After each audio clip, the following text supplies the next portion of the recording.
ओम नमः शिवाय। प्रिय भक्तजनों, आज हम रवि प्रदोष व्रत की कथा का श्रवण करेंगे। रवि प्रदोष व्रत भगवान शंकर को समर्पित होता है। इस दिन भगवान शिव और सूर्य देव की विधि विधान से पूजा की जाती है। रविवार का दिन भगवान सूर्य नारायण को समर्पित होता है।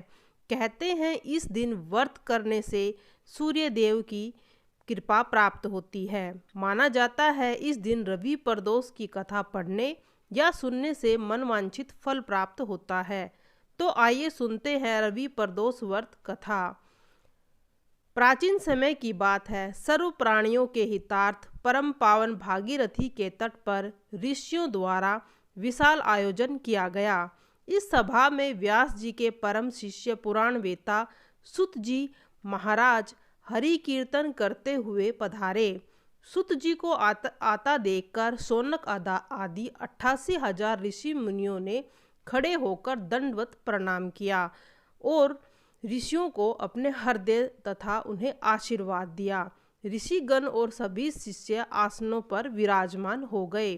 शौनक आदि ऋषियों ने पूछा, हे पूज्य, हे महामते, यह कृपा बताने का कष्ट करें कि मंगलप्रद और कष्ट निवारक प्रदोष व्रत सबसे पहले किसने किया और उसे क्या फल प्राप्त हुआ।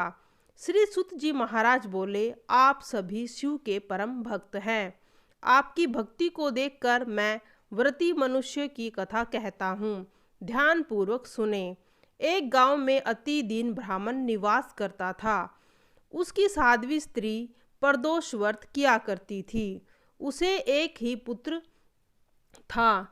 एक समय की बात है, वह पुत्र गंगा स्नान करने के लिए गया। दुर्भाग्यवश मार्ग में चोरों ने उसे घेर लिया और कहने लगे, हम तुम्हें मारेंगे, नहीं तो तुम अपने पिता के गुप्त धन के बारे में हमें बतला दो। बालक कहने लगा कि बंधुओं, हम अत्यंत दुखी दीन हैं, हमारे पास धन कहाँ है। तब चोरों ने कहा कि तेरी इस पोटली में क्या बंधा है। बालक ने निसंकोच भाव से कहा, मेरी माँ ने मेरे लिए रोटियां दी है।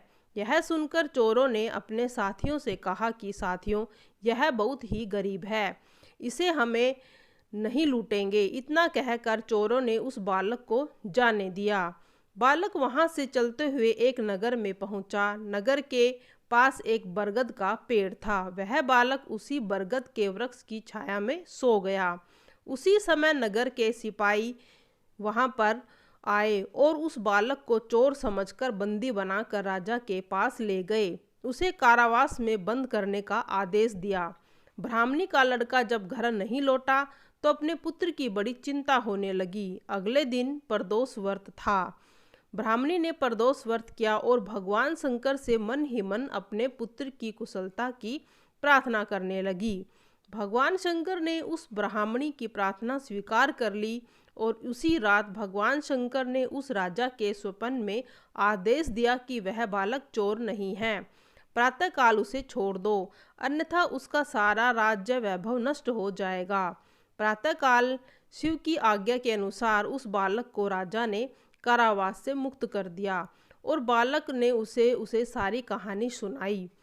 राजा ने अपने सिपाहियों को उस बालक के घर भेजा और उसके माता पिता को राज दरबार में बुलाया। उसके माता पिता बहुत ही भयभीत थे। राजा ने उन्हें भयभीत देखकर कहा कि आप भयभीत ना हो, आपका बालक निर्दोष है। राजा ने ब्राह्मण को 5 गांव दान में दिए, जिससे वे सुखपूर्वक